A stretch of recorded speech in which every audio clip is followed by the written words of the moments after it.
बच्चों, क्या हाल चाल, क्या हाल चाल, क्या हाल चाल मेरे नन्हे मुन्ने प्यारे प्यारे बच्चों। तो भाई कल की अगर लेक्चर की अगर हम बात करें, कल का लेक्चर थोड़ा सा ज्यादा बड़ा हो गया था। एक्चुअली थोड़ा नहीं, बहुत ज्यादा ही बड़ा हो गया था।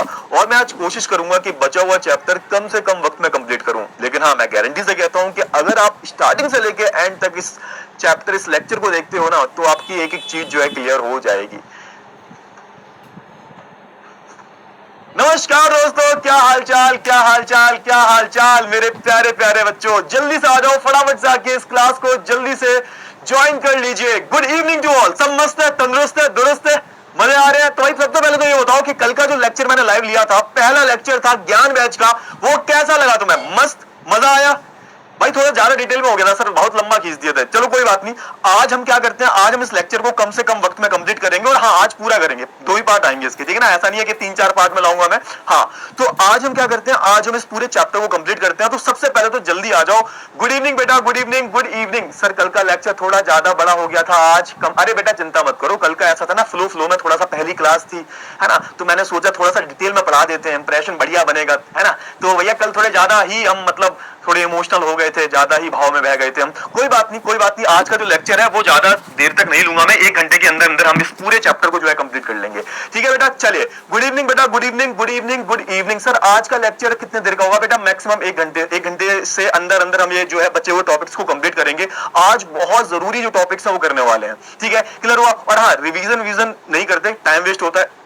अगर आपको रिवीजन करना है तो सच्चा पिछला वाला जो लेक्चर है वो देख लो, बढ़िया रिवीजन हो जाएगा। डिटेल में रिवीजन नहीं, पूरा डिटेल में चैप्टर हो जाएगा। तो भैया जो बच्चे पहली बार इस लेक्चर को देख रहे हैं, तो उनसे मैं एक रिक्वेस्ट करूंगा, प्लीज जाइए और इसका पार्ट 1 देखिए, क्योंकि उसके बाद ही आपको समझ में आएगा। ये पार्ट 2 है, पार्ट 1 मैंने ऑलरेडी करवा दिया है। जब आप जाओगे आपको प्लेलिस्ट में या फिर वीडियो लाइव सेक्शन में आपको क्या मिल जाएगा, आपको वीडियो की लिंक मिल जाएगी या फिर वो वीडियो मिल जाएगा, ठीक है, वो लेक्चर मिल जाएगा। तो पार्ट 1 पहले देख लो, उसके बाद ही पार्ट 2 आपको जो है समझ में आएगा। चलिए, तो एक काम करते हैं, बिना टाइम को वेस्ट किए हुए एक हम काम करते हैं, हम इस चैप्टर को जो है शुरू कर लेते हैं। शुरू तो हो गया था, अब इस चैप्टर को हम खत्म कर लेते हैं, ठीक है ना? चलिए, तो सर क्या किया था कल हमने? कल हमने बहुत सारी चीजों के बारे में बात किया, थोड़ा सा रिकैप कर लेते हैं, थोड़ा सा 1 से 2 मिनट का। कल हमने जो है, हमने एक बहुत ही प्यारा जो चैप्टर है, और इस चैप्टर का नाम है यूरोप में राष्ट्रवाद का उदय।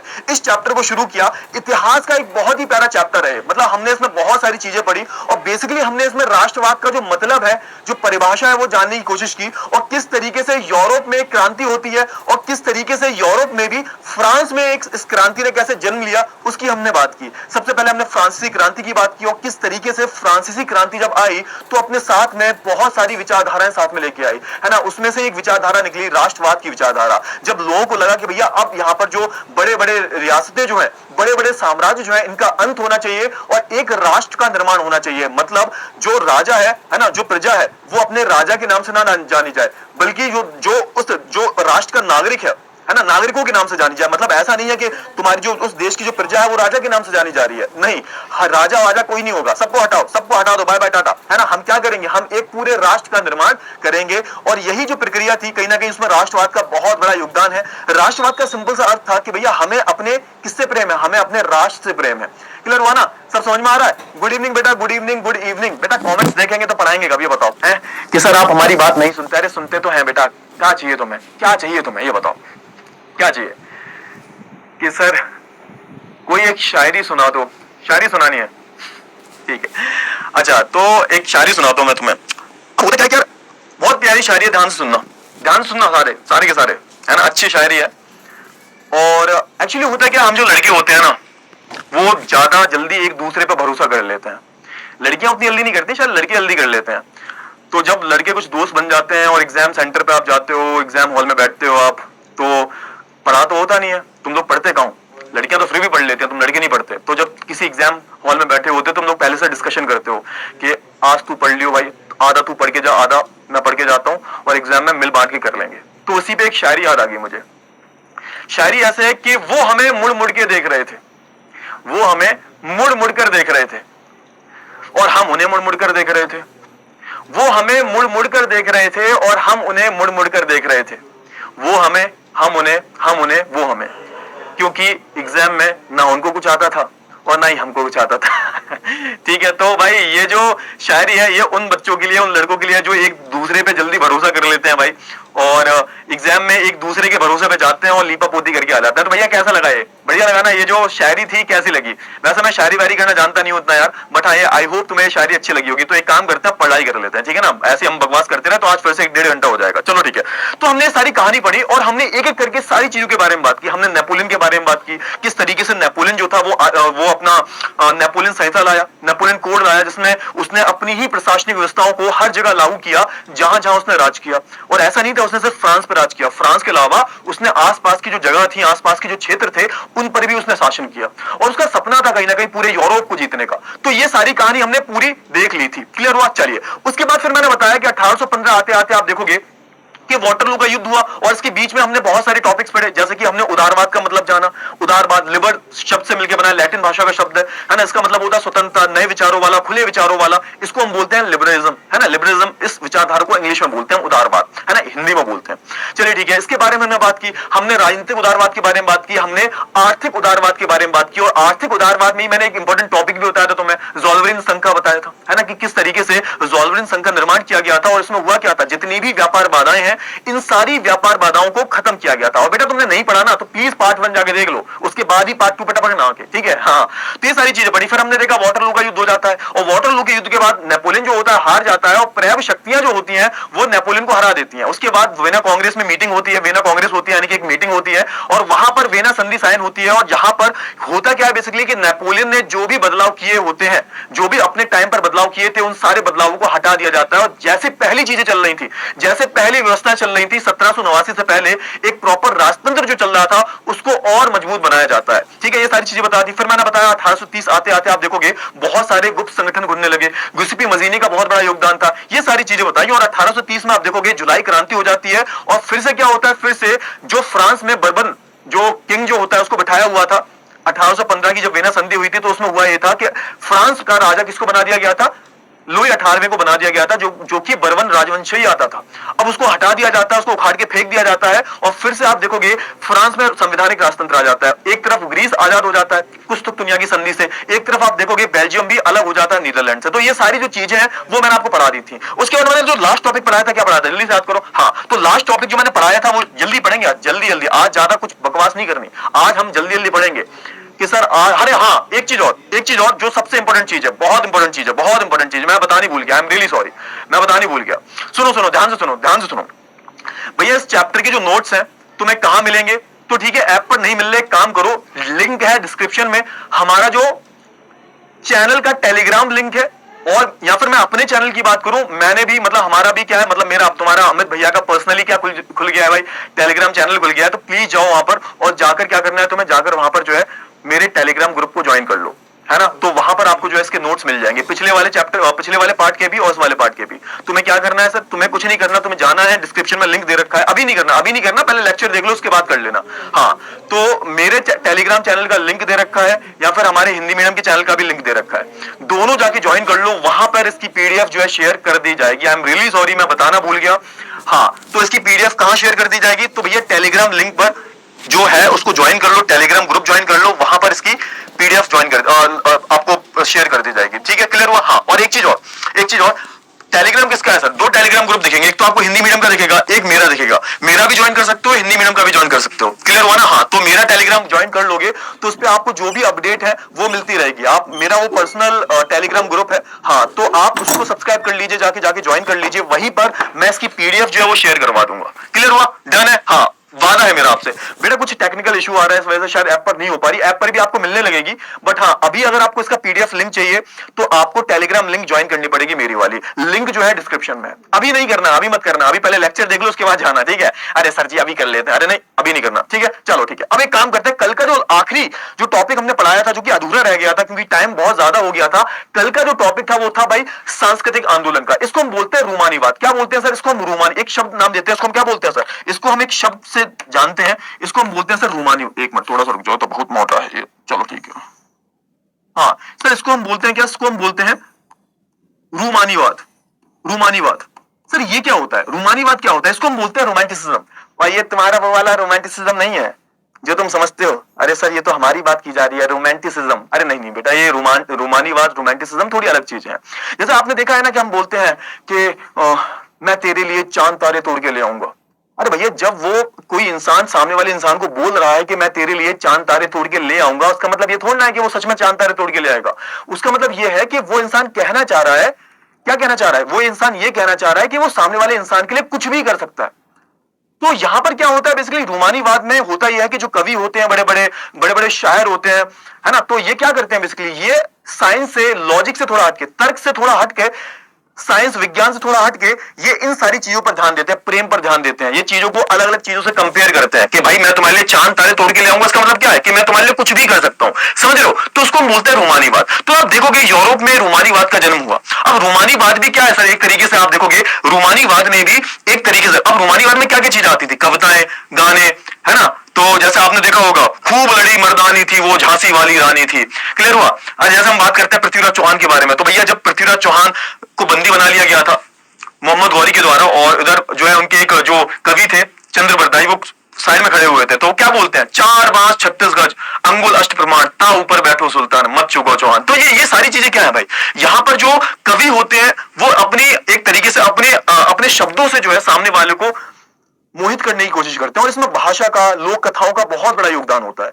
तो यहां पर वही चलता है। अब रूमानीवाद में हुआ क्या कि बड़े बड़े कवि आए, उन्होंने अपनी लोक कथाएं सुनाई, लोक गीत सुनाए, इनसे लोग जो थे उन्होंने अपनी संस्कृति के बारे में जाना, समझो, उन्होंने अपने संस्कृति के बारे में जाना, अपने इतिहास के बारे में जाना कि भैया हमारे इतिहास में कितने बड़े बड़े जो है ना नायक हैं वो पैदा हुए हैं, कितने बड़े बड़े लोग पैदा हुए हैं जिन्होंने अपने देश के लिए जान दे दी, अपनी धरती के लिए जान दे दी। तो इन सारी चीजों ने क्या किया, इन सारी चीजों ने भी कहीं ना कहीं राष्ट्रवाद को जन्म दिया। तभी मैंने आपको कल बोला था कि राष्ट्रवाद जो होता है हमेशा लड़ाई से नहीं आता, राष्ट्रवाद जो होता है हमेशा लड़ाई से नहीं आता, उसमें और भी कई सारी जो चीजें होती हैं वो इन्वॉल्व होती हैं। अच्छा, अब यहां पर हमारा जो है पहला टॉपिक जो है शुरू हो गया है।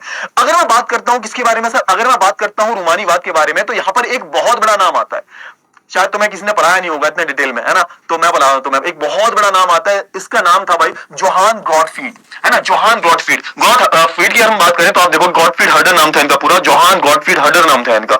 ये सर कहां के थे सर, ये जर्मनी के थे, एक जर्मनी के बहुत बड़े दार्शनिक थे सर। सर दार्शनिक क्या होता है सर, सर दार्शनिक का मतलब क्या होता है बेटा, दार्शनिक एक ऐसा व्यक्ति होता है जो सामने वाले को अपने ज्ञान से धन्य कर देता है, दर्शन देता है, मतलब कुछ नई बातें सिखाता है, ऐसी बातें जो सुनकर सामने वाले क्या होता है, सामने वाले का एकदम विचार बदल जाते हैं, है ना, तो आपके जो विचारों को प्रभावित करता है वही होता है दार्शनिक।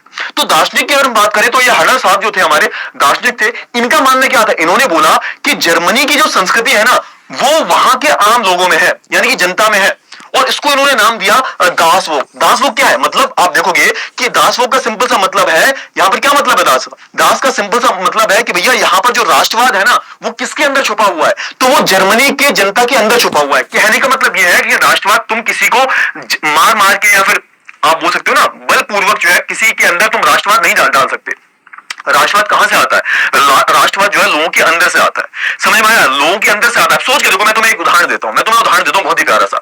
कोई बाहर का इंसान इंडिया में आया, कोई बाहर का इंसान इंडिया में आया, अच्छा जब वो इंडिया में आया सोच के देखो तो वो क्या करेगा, सोच के देखो वो क्या करेगा, इंडिया में आएगा तो इंडिया की संस्कृति के बारे में जानेगा, इंडिया के लोगों के बारे में बात करेगा। आप सोच के देखो, जब वो इंडिया बाहर से इंडिया में आया तो इंडिया में उसने मूवी देखी, है ना, मान के चलो किसी अच्छे से होटल में रुका, अब ये सब तो कहीं भी मिल जाएगा, उसने मेट्रो में बैठा, एयरपोर्ट में गया वो, अब ये सारी चीजें तो तुम्हें हर जगह मिल जाएंगी। लेकिन वो इंडिया में आया क्यों था, क्योंकि इंडिया की जो संस्कृति है वो अलग है, उस संस्कृति के बारे में पता लगाने के लिए आया था। जब तक वहां के लोगों से वो बात नहीं करेगा तो उसको संस्कृति के बारे में पता कैसे लगेगा, समझ रहे हो ना, बोल क्या रहा हूं मैं कि भाई कोई इंसान बाहर से इंडिया आया है तो इंडिया की जो संस्कृति है उसके बारे में जानना है, इंडिया के बारे में अलग अलग क्या है, इंडिया का इतिहास क्या है, इंडिया के बारे में कुछ अलग पता लगाने के लिए वो आया, तभी तो घूमने आया इतनी दूर से वो, वरना तो उसको मूवी हॉल, है ना, मॉल वगैरह, है ना, एक एयरपोर्ट वगैरह वो तो कहीं भी मिल जाएंगे, वो होटल वगैरह कहीं भी मिल जाएंगे, वो तो किसी भी देश में मिल जाएंगे। लेकिन इंडिया के बारे में अलग क्या है, इंडिया की जब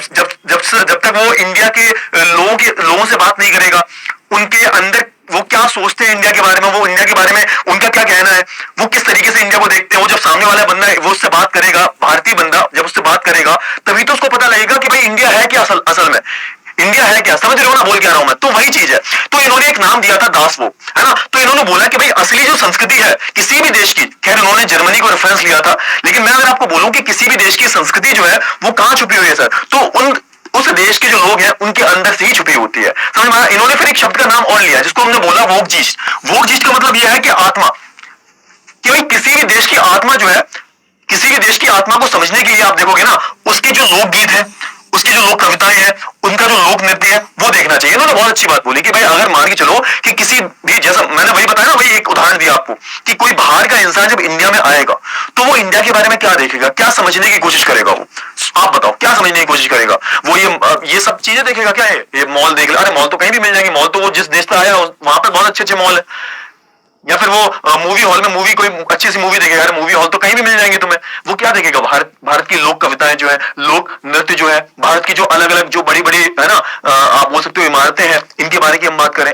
वैसे बड़ी बड़ी इमारतें की बात नहीं कर रहा मैं बात कर रहा हूँ ऐतिहासिक इमारतों के बारे में, जो हमारी धरोहर है उनके बारे में बात कर रहा हूँ। उनको ही तो देखेगा ना वो। हम्पी की हम बात करें, ताजमहल की हम बात करें, वो उनको देखेगा। तो कहने का मतलब क्या है कि किसी भी देश की जो आत्मा है, जिसको इन्होंने वोक गीत नाम दिया है, उसको समझने के लिए क्या करना पड़ेगा? आपको लोकगीत सुनने पड़ेंगे, उसके इतिहास के बारे में जानना पड़ेगा, उनकी संस्कृति के बारे में जानना पड़ेगा, उनके लोक नृत्य के बारे में जानना पड़ेगा। तो जब अंग्रेज आते हैं भारत में तो क्या करते हैं? यही तो करते हैं। वो भारत को समझने के लिए वो यही करते हैं, भारत के इतिहास को समझने के लिए वो यही करते हैं। आई होप आपको इतनी सारी जो चीजें हैं वो आपको बहुत अच्छे से जो है क्लियर हो गई होंगी। चलो ये टॉपिक जो है समाप्त हुआ। अच्छा, क्लियर हुआ ना? हाँ, अच्छा, अब जब हम बात करते हैं भाई राष्ट्रवाद के बारे में, जब हम रोमांचक परिकल्पना के बारे में बात करते हैं तो उसका बहुत बेहतरीन उदाहरण हमें देखने को मिलता है। सर कहां देखने को मिलता है? सर वो रूस में देखने को मिलता है, रूस नहीं सॉरी पोलैंड में देखने को मिलता है। अब याद करो मैंने क्या बताया था कि 1815 में जब युद्ध हुआ था, जब नेपोलियन हार गया था, तो उन्होंने क्या किया था?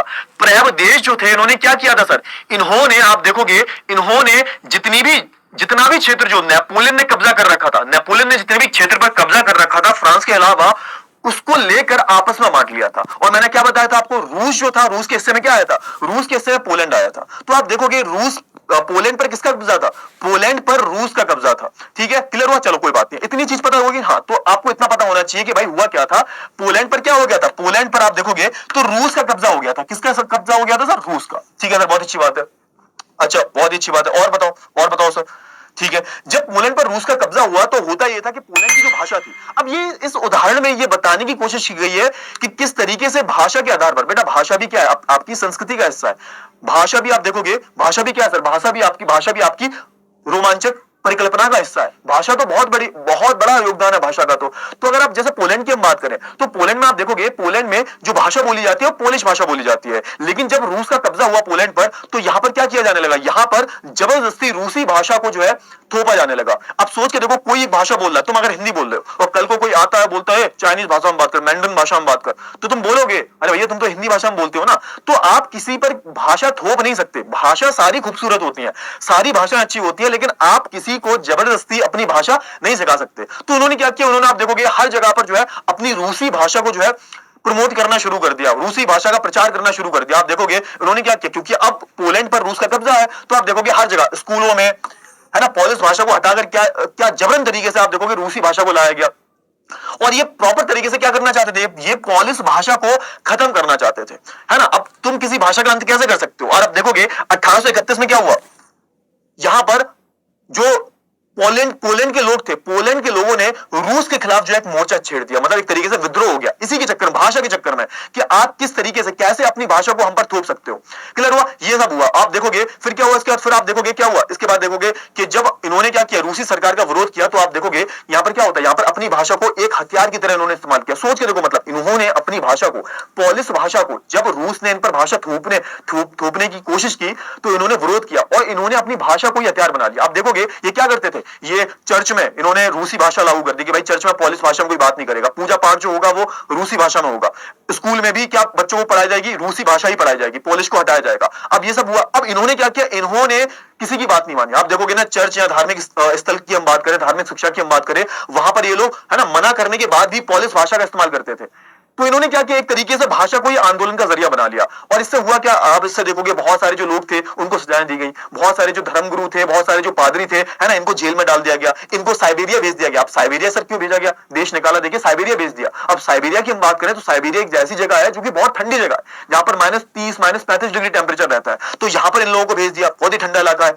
सजा के तौर पर। तो सिंपल सी बात है, इन्होंने यहाँ पर, आप देखोगे ना, यहाँ पर आंदोलन की अगर हम बात करें तो यहाँ पर इन्होंने किसका इस्तेमाल किया, बल का इस्तेमाल नहीं किया बेटा, यहाँ पर इन्होंने अपनी भाषा को हथियार की तरह इस्तेमाल किया। तो रूमानीवाद का सबसे अच्छा उदाहरण तुम्हें कहां देखने को मिलता है, आपको पोलैंड में देखने को मिलता है। क्लियर हुआ? हुआ? निष्कर्ष लिखा हुआ है, पढ़ लेना कि इस तरीके से क्या हुआ, लोगों ने इसे राष्ट्रवाद की भावना और गर्व का प्रतीक मान लिया। समझ में आया? मतलब ये जो क्या था, इनकी एक तरीके से लड़ाई थी, इनका आंदोलन था, है ना, भाषा के खिलाफ, कि तुम अपनी भाषा पे थोप क्या सकते हो। ये सारी चीजें हो गई। चलिए अच्छा, अब एक नया टॉपिक शुरू हो गया, मजा आएगा, बहुत ही मजा आएगा, बहुत ही प्यारा टॉपिक है। टॉपिक है भूखमरी, कठिनाइयां और लोगों का विरोध। अब हुआ क्या, हमारी कहानी कहां तक पहुंची है?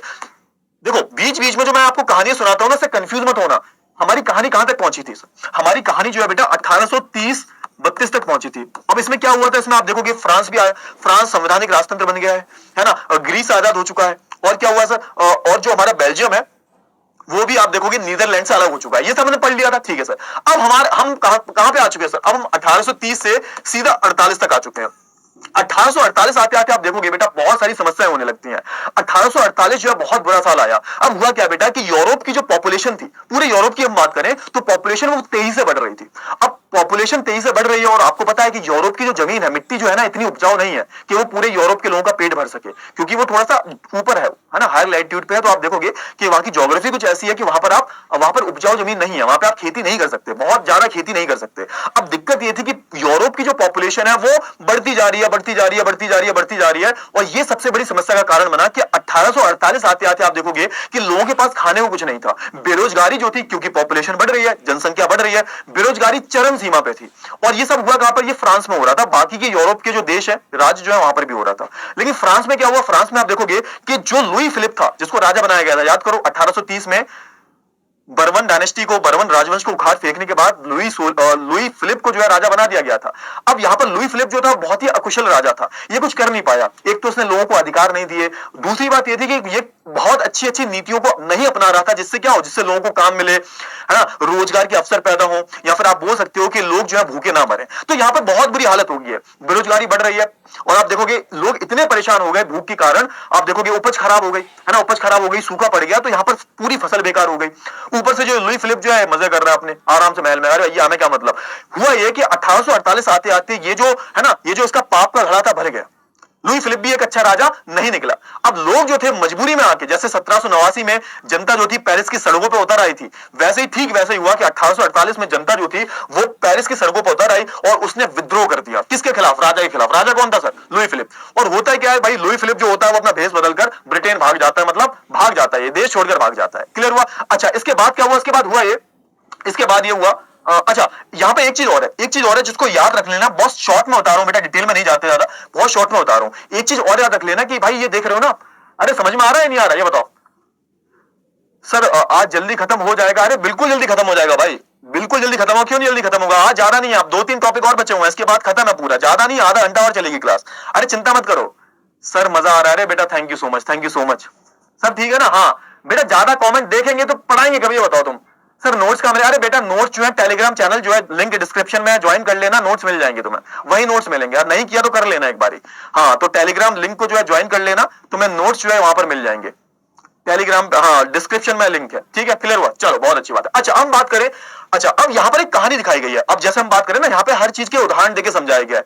जैसे हम बात करें रूमानीवाद को पोलैंड के उदाहरण से समझाया गया है ना, आर्थिक उदारवाद को हम देखें तो किससे समझाया गया था? वो ज़ोल्वेरिन यूनियन से समझाया गया था। वैसे यहाँ पर एक उदाहरण देखने को मिला है कि लोगों की हालत कितनी खराब थी। तो यहाँ पर एक जगह है जिसकी हम बात करें, है ना, सिलेसिया, सिलेसिया की हम बात करें, एक जगह है ना, यहाँ पर क्या था, यहाँ पर बुनकरों का विद्रोह हुआ था। कब हुआ था सर? 1845 में।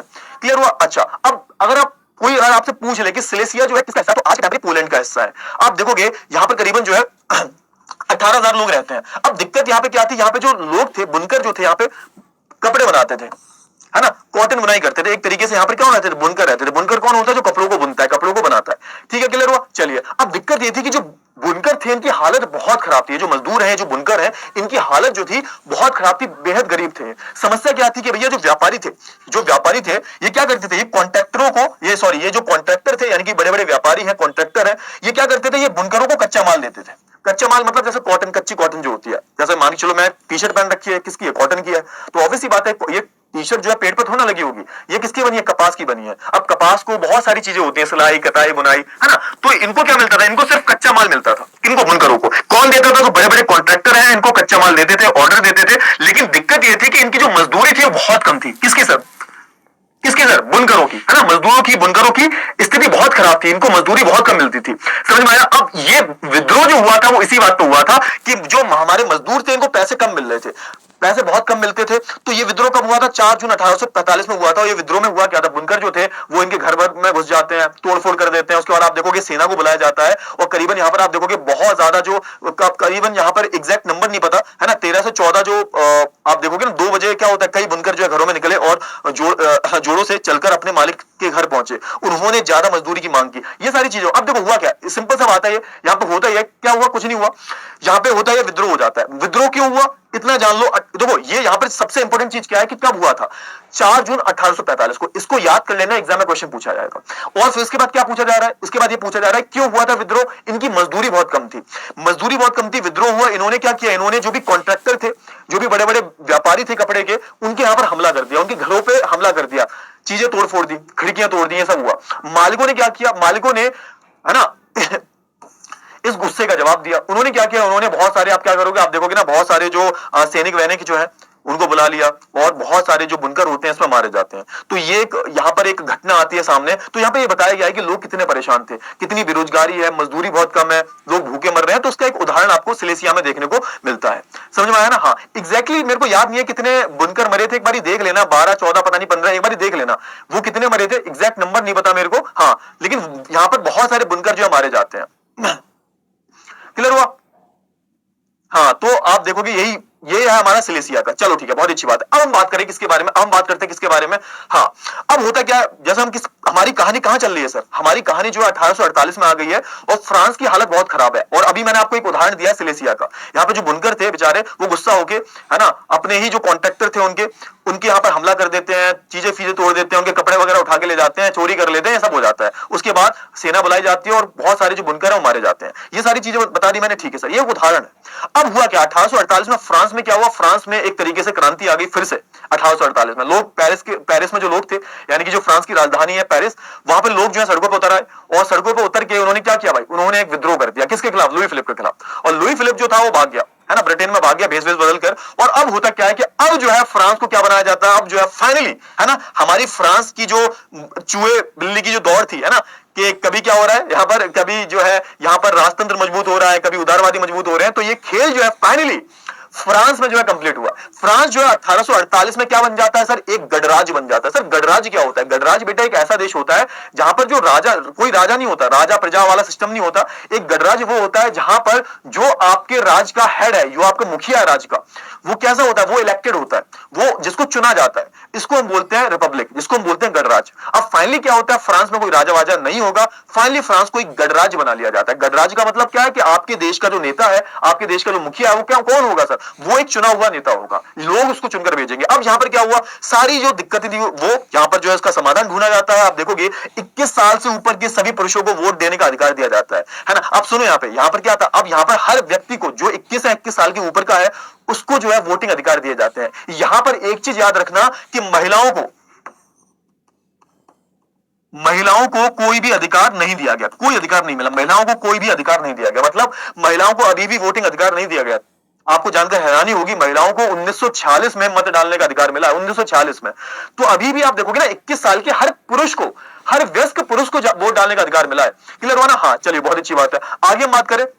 अच्छा ये सफरेज क्या होता है बेटा? यही है कि 18 साल से ऊपर के जो लोग हैं इनको जो है वोट डालने का, पुरुष है ना, मैं किसकी बात कर रहा हूं सर? मैं पुरुष की बात कर रहा हूं। क्यों? क्योंकि महिलाओं को कोई भी वोट डालने का अधिकार नहीं मिला था। ये मैं पुरुषों की बात कर रहा हूं बेटा। किसकी बात कर रहा हूं? पुरुषों की। चलो ठीक है, बहुत ही अच्छी बात। इसके बाद इन्होंने, इनकी जो सरकार बनी, उन्होंने बहुत अच्छे अच्छे कदम उठाए। क्योंकि आप देखोगे फ्रांस में दिक्कत क्या थी? बेरोजगारी की दिक्कत है, लोग भूखे मर रहे हैं। तो इन्होंने क्या किया? इन्होंने काम का अधिकार दिया। इन्होंने अपने जो नागरिक है उनको काम का अधिकार दिया कि हर किसी को जो है काम के अधिकार की गारंटी दी है कि तुम हर किसी को जो है क्या मिलेगा? काम मिलेगा, ताकि वो कुछ पैसे कमा सके। और इसके लिए इन्होंने क्या किया? इन्होंने आप देखोगे अलग अलग जो वर्कशॉप है ना, नेशनल वर्कशॉप, राष्ट्रीय वर्कशॉप कार्यशालाएं जो होती हैं वो खोली। इन कार्यशाला को काम क्या था कि लोगों को काम सिखाना, उनका जो कौशल है उसको और ज्यादा बेहतर बनाना, उनको कौशल सिखाना, उनको स्किल से डेवलप करवाना, ताकि ये कुछ काम कर सके। तो ये सारे जो कदम है वो फ्रांस में उठाए गए और फ्रांस की हैप्पी एंडिंग हो गई है भाई, जैसे एक मूवी की हैप्पी एंडिंग हो जाती है। ठीक है, तो हमने फ्रांस को भी फाइनली क्या करवा दिया? फाइनली एक गणतंत्र देश बना दिया है। फाइनली फ्रांस जो है क्या बन चुका है? गणतंत्र बन चुका है।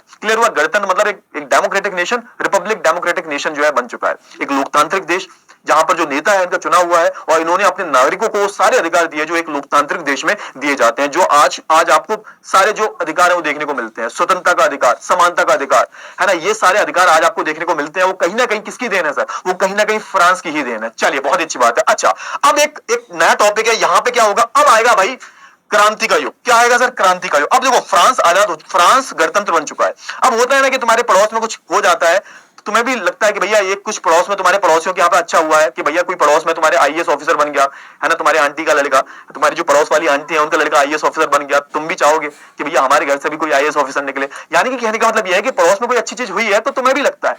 अब देखो, अब यहाँ पर फ्रांस जो है वो क्या है, फ्रांस जो है गणतंत्र बन गया है। अब फ्रांस के आसपास जो बहुत सारे जो साम्राज्य हैं जहां पर अभी भी राजतंत्र चल रहा है, उनका क्या, उनके जो लोग हैं, उनके जो मध्यम वर्ग के लोग हैं, उनके जो उदारवादी लोग हैं, उनको भी मन कर रहा है ना कि सर हमारे देश में भी कुछ ऐसी राष्ट्र की भावना है, एक राष्ट्र का निर्माण हो, हमारे देश में ऐसा कुछ होना चाहिए। तो यहाँ पर अब क्या होगा, अब एक तरीके से आप बोलोगे क्रांति का युग शुरू होगा। अब यहाँ पर किसकी क्रांति होगी सर? उदारवादियों की क्रांति होगी सर, है ना। यहाँ पर उदारवादी जो होंगे वो उठ के खड़े होंगे। याद रखना बेटा, क्रांति हमेशा कौन करता है? क्रांति कोई अनपढ़ लोग नहीं करते, क्रांति हमेशा पढ़ा लिखा वर्ग ही करता है। तो ये क्रांति कौन कर रहा था सर? ये क्रांति एक पढ़ा लिखा वर्ग कर रहा था, पढ़ा लिखा मध्यम वर्ग कर रहा था सर। समझ में आया? क्लियर हो रही है ना चीजें सर? अरे जल्दी से बताओ, क्लियर हो रही है नहीं हो रही? तुम्हारे कमेंट्स देख रहा हूं मैं इधर, तुम्हारे कमेंट्स देख रहा हूं मैं, जल्दी से बताओ, फटाफट से बताओ, क्लियर हो रही है चीजें? चलिए, बहुत अच्छी बात है, क्लियर होनी चाहिए, वो एक एक चीज क्लियर होनी चाहिए। हाँ, बहुत अच्छी बात। अभी मेन टॉपिक आने वाला है हमारा। हाँ, और आप देखोगे यहाँ पर एक मध्यम वर्ग जो होता है ये बहुत ताकतवर हो जाता है। मध्यम वर्ग जो होता है, उदारवादी मध्यम वर्ग जो है, जो चाहता है कि राजा को हटाया जाए, चाहता है जो राष्ट्र का निर्माण हो। अब पूरे यूरोप में कहीं ना कहीं आप देखोगे हर जगह राष्ट्र के निर्माण की बात की जा रही थी। चाहे मैं जर्मनी की बात करूं, चाहे मैं इटली की बात करूं, पोलैंड की बात करूं, ऑस्ट्रो हंगेरियन साम्राज्य की बात करूं, तो यहां पर आप देखोगे एक पूरा बड़ा सा जो मध्यम वर्ग जो है वो उठ के खड़ा हो गया है राजतंत्र के खिलाफ। एक तरीके से किसकी मांग की जा रही है? एक राष्ट्रीय एकीकरण की मांग की जा रही है। मतलब कोई साम्राज्य नहीं होना चाहिए, एक राष्ट्र का निर्माण होना चाहिए, और एक संविधान की मांग की जा रही है, एक संसदीय प्रणाली की मांग की जा रही है। संसदीय प्रणाली क्या होती है? संसदीय प्रणाली, जैसे आप देखो, याद करो, संसदीय प्रणाली का मतलब क्या होता है? हमारे देश में भी तो संसद है, संसद में जो लोग बैठते हैं वो कौन है सर? वो हम चुनकर भेज रहे हैं, और यही जो लोग हैं पूरे देश को चलाते हैं। मतलब ये कि संसद जो होनी चाहिए, संसद क्या होती है? संसद एक ऐसी संसद की हम बात करें, एक ऐसी इमारत है इसके अंदर जो लोग बैठे हुए हैं वो चुनकर आते हैं, और जो चुनकर कौन भेज रहा है सर? जनता चुनकर भेज रही है, और यही जो लोग हैं वो पूरे देश के लिए निर्णय लेते हैं। तो एक ऐसी ही संसदीय प्रणाली की जो है यहाँ पर मांग उठ रही थी कि भाई एक संसद होनी चाहिए, जैसे फ्रांस में थी नेशनल असेंबली, है ना, बनाई गई थी, और ये जो लोग होते हैं वो कैसे होते हैं? चुनकर आते हैं वो। तो ऐसी ही एक प्रणाली की जो है मांग उठ रही थी पूरे यूरोप में, क्योंकि अब देखो हमारा फ्रांस तो क्या है, फ्रांस तो गणतंत्र बन चुका है। फ्रांस के अलावा यूरोप के बहुत सारे ऐसे साम्राज्य हैं, बहुत सारे ऐसे राज्य हैं, शक्तियां हैं जो अभी भी क्या है, अभी भी राजतंत्र के चंगल में फंसी हुई हैं। ठीक है, तो अब उनकी हम एक एक करके बात करेंगे सर। सबसे पहले हम बात कर लेते हैं सर जर्मनी की। अच्छा, जर्मनी की हम बात करें तो जर्मनी क्या था सर? जर्मनी अभी जर्मनी नहीं है। मैंने आपको बताया था लास्ट लेक्चर में, अगर आपको याद हो तो, एक जब नेपोलियन आया तो नेपोलियन ने एक बहुत बड़ा बदलाव किया। नेपोलियन ने 39 राज्यों का एक संघ बनाया था, 39 राज्यों का जर्मन संघ बनाया था, जर्मन राइन संघ बोलते थे। कितना था सर? 39। अब ये जो 39 राज्य हैं, इनमें आप देखोगे 39 राज्यों का संघ है। अब इन 39 राज्यों में 1848 के करीब आप देखोगे अलग अलग शक्तियां राज करती थी। समझ में आया? यानी कि ये जो जर्मन राइन संघ है ये किसने बनाया था सर? ये एक टाइम पर यहां पर नेपोलियन था। ये 39 राज्यों का संघ जो है नेपोलियन ने बनाया था। किसकी बात कर रहा हूं मैं इसकी बात कर रहा हूं जर्मन राइन संघ की। ये संघ जो है 39 राज्यों का, जिसको बाद में जर्मनी के नाम से जाना गया, ये किसने बनाया था? ये नेपोलियन ने बनाया था। अब जर्मनी की हम बात करें तो जर्मनी में हुआ ये कि जैसे मैंने बोला ना कि आपके पड़ोस में कुछ अच्छा होता है तो लगता है कि भैया हमारे यहाँ पे भी हो जाए। तो ये सब देखा देखी में आप देखोगे कि जर्मनी का एक शहर है, इसको हम बोलते हैं फ्रैंकफर्ट शहर। ठीक है सर, फ्रैंकफर्ट शहर बोलते हैं। यहां पर क्या हुआ, यहां पर जो मध्यम वर्ग के लोग थे, मध्यम पेशेवर के जो लोग थे, धनी लोग थे, इन्होंने क्या किया सर? इन्होंने क्या किया? इन्होंने अपनी एक, है ना, सकल जर्मन असेंबली बना ली। किसकी देखा देखी में? फ्रांस की। फ्रांस में भी तो बनी थी ना नेशनल असेंबली, फ्रांस की भी तो राष्ट्रीय असेंबली थी। तो इन्हें लगा कि हम भी बना लेते हैं, मध्यम वर्ग के लोग हैं। अब इन्होंने अपनी एक सकल असेंबली बना ली, और इन्होंने खुद का क्या बना लिया? खुद का संविधान बना लिया सर। खुद का संविधान बना लिया सर, खुद का संविधान बना लिया। और संविधान बना के इन्होंने क्या बोला? इन्होंने 18 मई 1848 में, क्योंकि देखो फ्रांस में हो चुका है, फ्रांस गणतंत्र बन चुका है, तो फ्रांस की देखा देखी में आप देखोगे कि इन्होंने क्या किया? इन्होंने भी एक जर्मन असेंबली बना ली। और इस जर्मन असेंबली में लोग कितने थे? तो 831 लोग थे, और ये चुने हुए लोग थे जिन्हें सक्रिय नागरिकों ने चुना था। मतलब ये मध्यम वर्ग के लोग हैं जो चाहते हैं कि एक तरीके से हम एक संसद बना लें, हम एक राष्ट्रीय असेंबली बना लें, और राजा जो होगा वो इस संसद के हिसाब से चलेगा, राजा जो होगा वो संविधान के हिसाब से चलेगा। क्लियर हुआ? अच्छा, उस टाइम राजा कौन था? तो उस टाइम राजा था राजा फ्रेडरिक विलियम। फ्रेडरिक विलियम जो था वो उस टाइम पर आप देखोगे प्रूशिया का राजा था। अच्छा, आप कहोगे सर प्रूशिया क्या है? अभी तो आप जर्मनी की बात कर रहे थे। सुनो यहाँ पे, अब सुनो, यहाँ ये कंफ्यूजन मत पालना, अब तुम्हारी कंफ्यूजन थोड़ा दूर करते हैं। ये क्या है? पूरा हमारा, ये पूरा जर्मनी है, ये पूरा हमारा जर्मनी है, ये पूरा जर्मनी है। कितने राज्यों से मिलकर बना हुआ है? 39 राज्यों का संघ ही जर्मनी था। अब इन 39 राज्यों में जो सबसे ताकतवर राज्य था उसको हम क्या बोलते थे? उसको हम प्रूशिया बोलते थे, प्रूशिया। तो प्रूशिया भी क्या है सर? प्रूशिया ही बाद में जाके जर्मनी बनेगा। प्रूशिया उन 39 राज्यों में सबसे ताकतवर और सबसे बड़ा राज्य था, प्रूशिया। ठीक है, तो प्रूशिया ही कहीं ना कहीं जर्मनी है, याद रखो। प्रूशिया कहीं अलग नहीं है, प्रूशिया जर्मनी का ही हिस्सा है, प्रूशिया इन 39 राज्यों का ही हिस्सा है। बाद में आप देखोगे इन 39 राज्यों को जोड़कर ही क्या बनाया जाएगा? जर्मनी का निर्माण किया जाएगा, जर्मनी का निर्माण किया जाएगा। तो कंफ्यूजन नहीं रखना, बिल्कुल बिल्कुल भी कंफ्यूजन नहीं रखना है आपको, ठीक है। तो यहाँ पर यही बोली जा रही है। अब हुआ क्या, इन्होंने अपना संविधान बना लिया और ये सब जाते हैं किसके पास? ये सब जाते हैं राजा फ्रेडरिक विलियम के पास कि अरे मालिक, हमने क्या किया है, हमने अपनी खुद की असेंबली बना ली है और हमने संविधान भी बना लिया है, और आप इस संविधान को स्वीकार कर लो और आप जो है संविधान के हिसाब से ही चलोगे। अरे एक बात बताओ, राजा जो बैठा हुआ है पागल है क्या? वो पागल है क्या राजा कि तुम्हारे संविधान को अपना लेगा? उसने बोला कि देखो ऐसा है, हमको सिखाओगे कि हम संविधान के हिसाब से चलेंगे, चांटे पड़ेंगे, सही हो जाओगे। तो यहाँ पर हुआ क्या? यहाँ पर हुआ ये कि ये जो सारे जो 831 लोग थे जब ये चुनकर गए थे, और याद रखना बेटा, जब ये 831 लोग चुने गए थे इनमें सब में पुरुष ही थे। महिलाओं को सिर्फ, जब ये असेंबली बनी थी, महिलाओं को सिर्फ मात्र एक दर्शक के रूप में बुलाया गया था। महिलाएं इसका हिस्सा नहीं थी। सब समझ में आया? ये जो प्रतिनिधि चुनकर आए हैं 831 में सारे के सारे पुरुष हैं, महिलाओं को अभी भी कोई अधिकार नहीं मिले हैं। अब सुनो, ये जो प्रतिनिधि है कहां जाते हैं भाई? ये प्रूशिया के राजा के पास जाते हैं, है ना, राजा फ्रेडरिक विलियम के पास जाते हैं, और चतुर्थ नाम था राजा फ्रेडरिक विलियम चतुर्थ, है ना, को ताज पहनाने की कोशिश करते हैं। और आप देखोगे राजा क्या करता है? राजा इसको अस्वीकार कर लेता है। राजा कहता है तुमने हमसे बिना पूछे, है ना, राष्ट्रीय असेंबली कैसे बना ली? हम तुम्हारे हिसाब से चलेंगे। क्लियर हुआ? अच्छा, अब याद रखो, जहां कुलीन वर्ग और सेना का विरोध बढ़ गया वहीं संसद का सामाजिक आधार कमजोर हो गया। अब हुआ क्या? अब देखो ध्यान से, अब यहां पे आप कहोगे सर किसी का सपोर्ट नहीं था इनके पास। अभी जो असेंबली बनी थी बेटा, कि इस असेंबली का सपोर्ट नहीं था किसी के पास। मतलब आप देखोगे कि राजा के पास क्या है? राजा के पास सेना है ना, राजा के पास जंकर्स हुआ करते थे। जंकर्स मतलब जो बड़े बड़े भूस्वामी है, उनका सपोर्ट था राजा को। लेकिन ये जो 831 लोग चुनकर आए हैं मध्यम पेशे वर्ग के हैं, और याद रखना है ये जो मध्यम वर्ग के लोग हैं इन्होंने कभी भी मजदूरों का और कारीगरों का सपोर्ट नहीं किया, इनकी मांगों का हमेशा विरोध ही किया है। तो आप देखोगे कि जब 831 लोग राजा के पास जाते हैं ना, तो इनका कोई सपोर्ट नहीं करता। ये 831 जो लोग थे इनका कोई सपोर्ट नहीं करता, ना ही इनके पास किसानों का सपोर्ट था, ना ही इनके पास मजदूरों का सपोर्ट था। क्यों? क्योंकि ये जो मध्यम वर्ग के लोग जिन्होंने 831 लोग चुनकर आ रहे हैं, इन्होंने हमेशा मजदूरों की, कारीगरों की मांगों का विरोध किया है। और उस टाइम पर ज्यादा लोग कौन थे? यही थे। तो इन्होंने समर्थन किया नहीं, इन्होंने राष्ट्रीय असेंबली का समर्थन नहीं किया। और आप देखोगे राजा जो होता है वो अपने सैनिकों को बुलाता है, जंकर्स को बुलाता है। जंकर्स कौन थे भाई? बड़े बड़े भूस्वामी थे, इनको बुलाया जाता है। बड़े बड़े जमीनों को भूस्वामी थे उनको जंकर्स बोलते थे। राजा का सपोर्ट, राजा को सपोर्ट था बहुत अच्छा, सेना का सपोर्ट था, और कहीं ना कहीं ये जो मजदूर है, कारीगर है, ये सपोर्ट नहीं कर रहे किसी का, क्योंकि मध्यम वर्ग के लोगों ने इनका कभी सपोर्ट नहीं किया। तो वही बात है कि तुम करोगे तभी तो हम करेंगे तुम्हारा सपोर्ट। राजा ने सेना बुलाई और सेना बुलाकर इस पूरी असेंबली को जो है भंग कर दिया जाता है। मतलब यह कि जर्मनी की जो पहली कोशिश थी एक राष्ट्र बनाने की, वो भी क्या कर दी जाती है? वो भी ठुकरा दी जाती है। अब देखो यहाँ पे खेल समझो चल क्या रहा है। खेला क्या चल रहा है? खेला ये चल रहा है कि भाई देखो, उदारवादी एक तरफ क्या करते हैं? विद्रोह कर देते हैं, है ना, और जो रूढ़वादी हैं वो उस विद्रोह को दबा देते हैं। यही तो खेल चल रहा है, चूहे बिल्ली का खेल चल रहा है। क्या चल रहा है सर? ये सर चूहे बिल्ली का खेल चल रहा है सर। क्या चल रहा है सर? ये चूहे बिल्ली का खेल चल रहा है ना। अब यहां पर क्या होगा? अब सुनो, यहां पे आपने सुना है ना कि आपने मूवी देखी होंगी कि पहले क्या होता है, पहले मूवीज में क्या होता है, विलन जो होते हैं बहुत मक्कार होते हैं। मतलब विलन जो होता है वो बहुत ज्यादा परेशान करता है, और लास्ट में विलन जो होता है मूवी के एंड में जाते जाते वो विलन अच्छा हो जाता है। अभी यहाँ पर विलन कौन है? एक तरफ कौन है सर? एक तरफ उदारवादी है, ये हमारे कौन है सर? ये हमारे मेन कैरेक्टर। रूढ़वादी कौन है? हमें रूढ़वादी जो लोग हैं वो विलन की तरह लग रहे हैं, विलन लग रहे हैं। ये विलन है ना, ये गुंडे हैं जो राजतंत्र को सपोर्ट करते हैं। यही तो है। रूढ़वादी जो लोग हैं वो कौन है सर? जो राजशाही को सपोर्ट करते हैं सर। कल तो बताया था मैंने, जो राजशाही को सपोर्ट करते हैं। तो एक तरफ क्या हो रहा है यहाँ पर चूहे बिल्ली का खेल चल रहा है। रूढ़वादी जो है उनको विलन की तरह देखा जा रहा है यहाँ पे, और हमारे जो उदारवादी हैं ये कौन है सर? ये मध्यम वर्ग के लोग हैं, ये मध्यम वर्ग के लोग हैं, ये मध्यम वर्ग के लोग हैं सर। समझ में आया या नहीं आया? क्या बोल रहा हूं मैं, है ना? क्लियर हो? तो यहाँ पर बहुत सारी चीजें आपको देखने को मिल रही है। अब ये जो चूहे बिल्ली का खेल चल रहा है, कि एक तरफ उदारवादी क्रांति करते हैं, फिर रूढ़वादी उसका दमन कर देते हैं। अब होगा ये कि यहाँ पे हमारे रूढ़वादी जो लोग हैं ये खुद ही क्या करेंगे, ये खुद आगे आएंगे और ये खुद ही आगे चलकर राष्ट्र का निर्माण करेंगे, क्योंकि इनको पता लग गया था कि ऐसा ही चलता रहा ना तो हमको एक दिन उखाड़ के फेंक दिया जाएगा, जनता, सारी जनता हमारे खिलाफ हो जाएगी। तो हम एक काम करते हैं, इनकी मांग क्या है, उदारवादियों की मांग क्या है कि एक राष्ट्र का निर्माण करवाना है, भाई करवा के दे देते हैं, क्या दिक्कत है।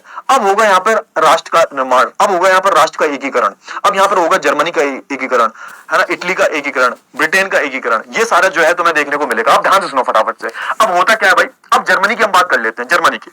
अब देखो यहां पर हुआ क्या है, हुआ यह है कि अब विलन जो है वो अच्छे बन चुके हैं, जो रूढ़वादी लोग हैं अब उनको समझ में आ गया है कि हम धीरे धीरे जो बदलाव है उनको हम अपना सकते हैं। बदलाव, जो नए नए बदलाव हैं उनको अपनाने में थोड़ा वक्त जरूर लगेगा, लेकिन हम उनको अपनाएंगे। और साथ के साथ हमें क्या करना पड़ेगा, साथ के साथ हमें थोड़ा सा आधुनिकीकरण पे ध्यान देना पड़ेगा, वरना तो क्या होगा, वरना तो होगा ये कि जो ये उदारवादी लोग हैं हमें मार देंगे, है ना। तो अब हम क्या करेंगे, अब हम खुद जो है राष्ट्र का निर्माण करेंगे। अब उदारवादी जो है इनके पक्ष में आ चुके हैं हमारे रूढ़वादी लोग कि चाहिए तुम्हारी डिमांड क्या, तो मैं तुम्हारी डिमांड ये है ना, राष्ट्र का निर्माण करना है, तो ठीक है एक काम करते हैं हम राष्ट्र का निर्माण करते हैं। तो सबसे पहले हम बात करेंगे किसकी, जर्मनी की एकीकरण की। जर्मनी, अब यहाँ पे ना तुम्हारे एक टॉपिक दे रखा है, क्या एक सेना किसी राष्ट्र का निर्माण कर सकती है, बिल्कुल कर सकती है। क्या एक सेना जो है किसी राष्ट्र का निर्माण कर सकती है, बिल्कुल कर सकती है सर, क्योंकि यहाँ पर क्या हुआ, यहाँ पर एक सेना ने ही राष्ट्र का निर्माण किया। अब जर्मनी की मैं बात बताऊं तो सुनो ध्यान से, जर्मनी की हम बात बताएं तो जर्मनी में याद रखना कि ध्यान सुनना, जर्मनी जो था वो 39 राज्यों का संघ था। 39 राज्यों को मिलाकर क्या बनता था, जर्मनी बनता था। इन 39 राज्यों में जो सबसे ताकतवर जो था वो कौन था सर, तो प्रूशिया जो था सबसे ताकतवर था सर। इन 39 राज्यों में प्रूशिया सबसे ज्यादा ताकतवर था।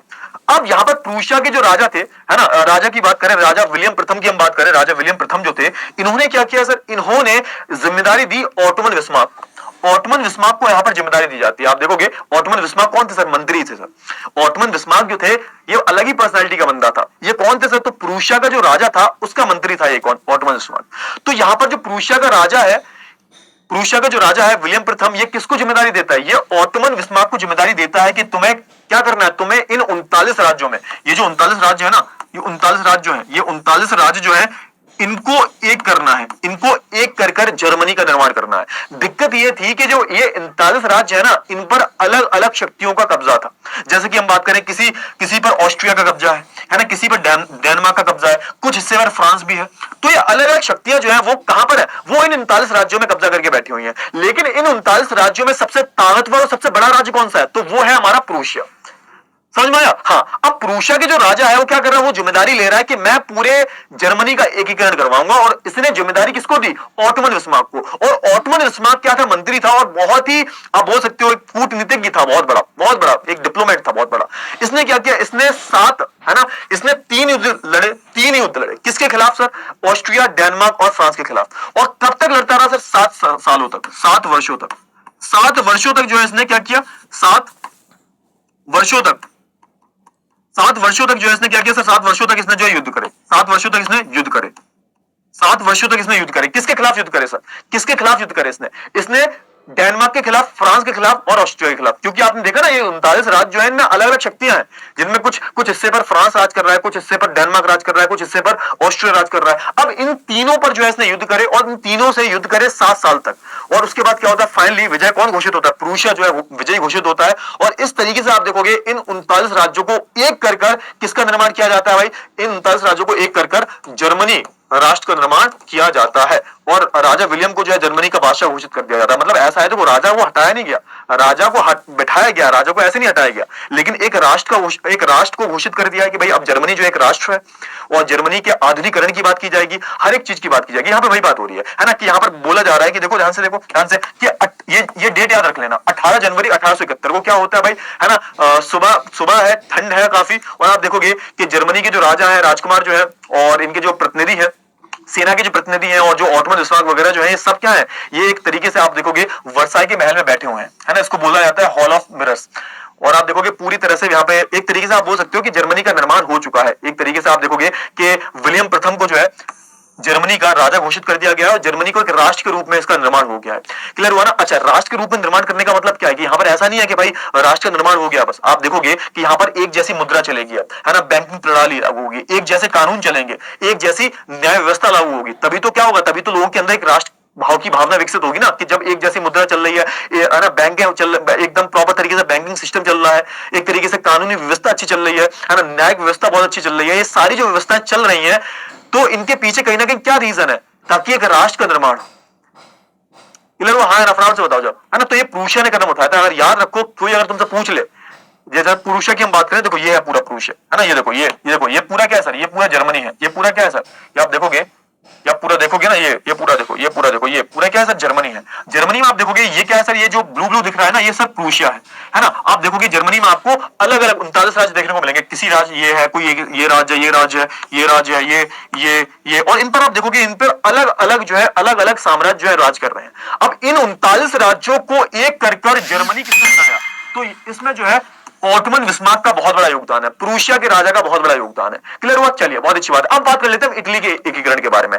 इटली के एकीकरण के बारे में बात करूं तो आप देखोगे इटली की भी वही हालत थी जो जर्मनी की थी। जैसे हम बात करें, इटली जो था वो भी यूरोप का हिस्सा है। इटली का एकीकरण कैसे हुआ, तो इटली में आप देखोगे ना, थोड़ा सा इटली का मैप देखो, थोड़ा इटली का ये मैप दिखाई दे रहा होगा आपको। इटली भी क्या था, इटली भी अलग अलग 7 भागों में विभाजित था, 7 भागों में, और इन 7 भागों में अलग अलग साम्राज्य राज करते थे। जैसे कि हम बात करें उत्तरी जो भाग था, ये वाला जो भाग था, यहां पर कौन राज करता था, तो यहां पर आप देखोगे हैप्सबर्ग साम्राज्य, ऑस्ट्रिया का जो हैप्सबर्ग साम्राज्य जो था वो राज करता था। याद करो जब 1815 में क्या हुआ था, 1815 में जब संधि हुई थी, तो ये वाला जो पार्ट है, ये वाला जो पार्ट है वो किसको मिल गया था, ये वाला पार्ट जो है वो ऑस्ट्रिया का जो हैप्सबर्ग साम्राज्य है उसको मिल गया था। तो इस पर कौन है सर, ये हरे वाले पार्ट पे, यहां पर जो है ऑस्ट्रिया का हैप्सबर्ग साम्राज्य है। अगर मैं दक्षिण वाले भाग की बात करूं, ये वाला जो भाग है, इसमें ये वाला भाग आता है, और ये वाला जो भाग है इसको हम बोलते हैं टू सिसिली, है ना, सिसिली बोलते हैं, सिसिली महाद्वीप बोलते हैं इसको, है ना।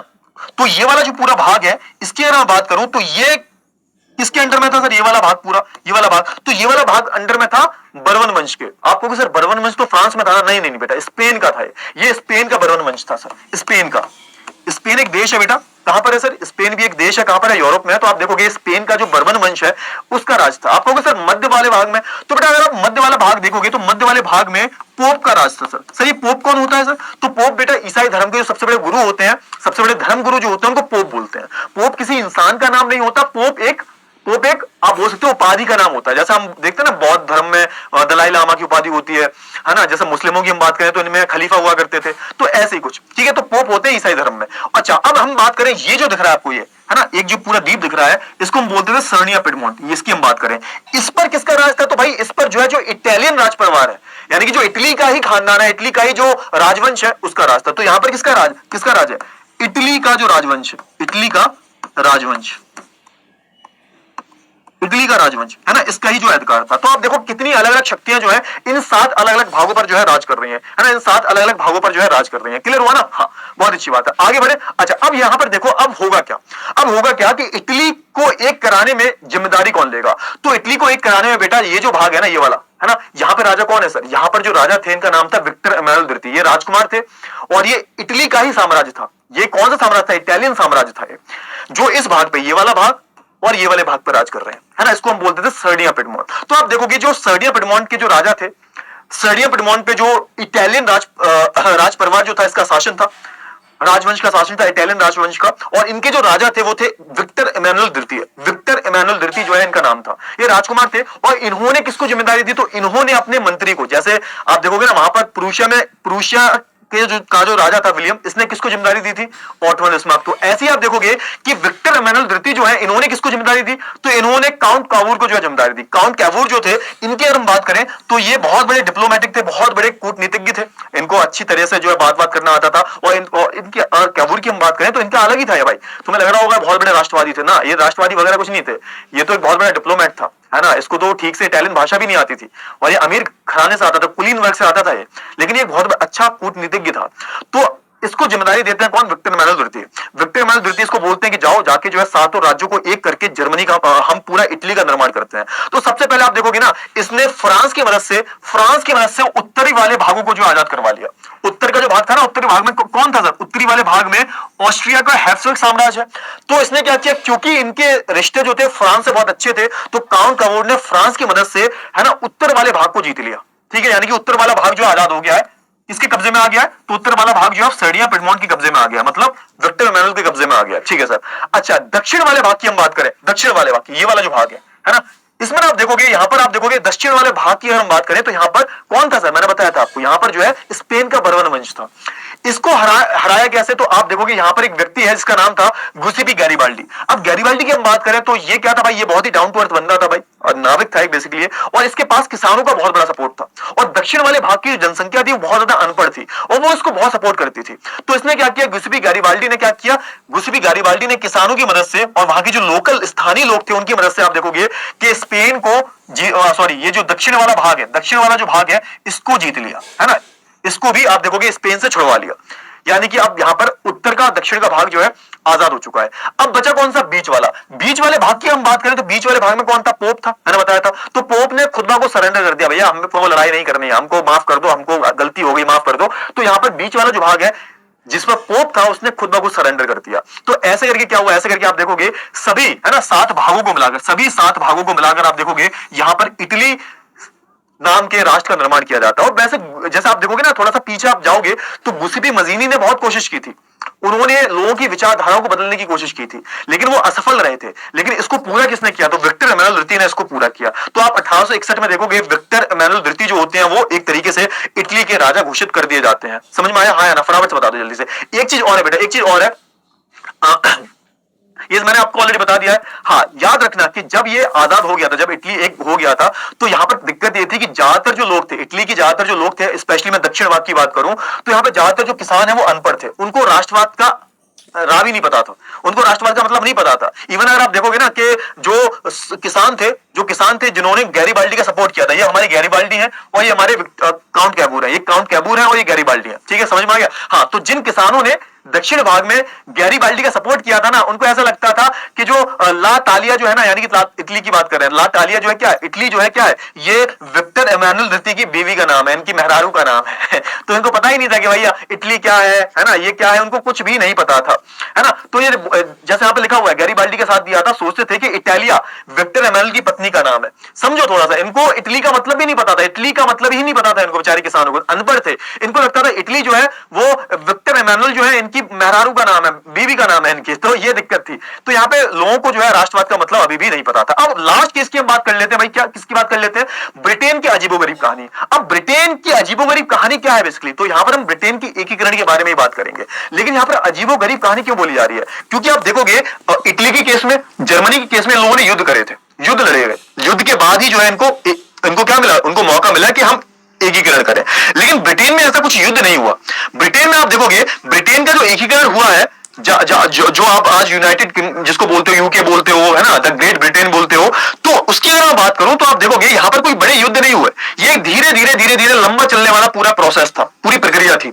अगर मैं ब्रिटेन की बात करूं, ये धीरे धीरे हुआ है, बहुत लंबे प्रोसेस के बाद। सबसे पहले आप देखोगे कि जो ब्रिटेन है वो अलग अलग जाति समूह में बटा हुआ था। आप देखोगे ना, अलग अलग जो पूरा ब्रिटेन है, ब्रिटेन की हम बात करें तो अलग अलग जाति समूह में बटा हुआ था। जैसे कि हम बात करें, कुछ इलाकों पे इंग्लिश थे, कुछ इलाकों में वेलिश लोग थे, कुछ इलाकों पे स्कॉटिश लोग थे और कुछ इलाकों पे आयरिश लोग थे। मतलब ये अलग अलग जाति समूह के लोग हैं, इनकी खुद की अपनी अलग भाषा है, अपनी अलग संस्कृति है, अपने अलग तीज त्योहार है, अपना अलग पहनावा है, इनका सब कुछ अलग है, पूरी संस्कृति इनकी अलग है।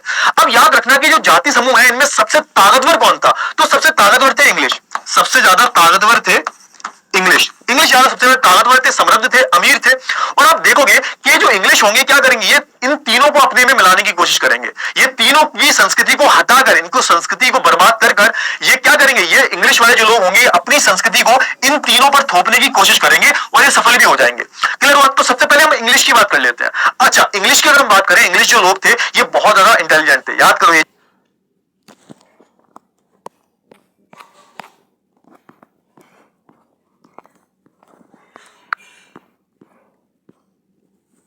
पूरी संस्कृति इनकी अलग है। अब याद रखना कि जो जाति समूह है इनमें सबसे ताकतवर कौन था, तो सबसे ताकतवर थे इंग्लिश, सबसे ज्यादा ताकतवर थे इंग्लिश ज्यादा सबसे ज्यादा ताकतवर थे, समृद्ध थे, अमीर थे। और आप देखोगे कि जो इंग्लिश होंगे क्या करेंगे, ये इन तीनों को अपने में मिलाने की कोशिश करेंगे, ये तीनों की संस्कृति को हटाकर, इनको संस्कृति को बर्बाद कर ये क्या करेंगे, ये इंग्लिश वाले जो लोग होंगे अपनी संस्कृति को इन तीनों पर थोपने की कोशिश करेंगे और ये सफल भी हो जाएंगे। क्लियर हुआ। तो सबसे पहले हम इंग्लिश की बात कर लेते हैं। अच्छा, इंग्लिश की अगर हम बात करें, इंग्लिश जो लोग थे ये बहुत ज्यादा इंटेलिजेंट थे। याद करो, ये जो इंग्लिश है ना, इन्होंने ही हमको गुलाम बनाया था। हम जो 200 साल तक गुलाम रहे थे, तुम बोलते हो कि अंग्रेज हमारे भारत में आए थे, गुलाम बनाया था, कौन थे वो? यही इंग्लिश लोग थे। मुट्ठी भर से, मुट्ठी भर अंग्रेज हम पर 200 साल राज करके गए हैं। हाँ, तो दिमाग बहुत पैन में। तो आप देखो हुआ क्या था इंग्लिश की अगर हम बात करें तो आप देखोगे कि एक लंबे टकराव के बाद, संघर्ष के बाद इंग्लिश वाले लोगों ने क्या किया था, इन्होंने अपनी राजा की ताकत जो है संसद के हाथ में ले ली थी। मतलब आप देखोगे संसदीय प्रणाली जो है वो यहाँ पर बहुत पहले लागू हो गई थी, बहुत पहले। इन्होंने क्या किया था, इंग्लिश जो लोग थे इन्होंने अपनी राजा की ताकतें लेके किसको दे दी थी, संसद को। संसद जो था उसका निर्माण 1688 में हुआ था। कहां पर सर, इंग्लिश में। ब्रिटेन का एक किस्सा है इंग्लिश।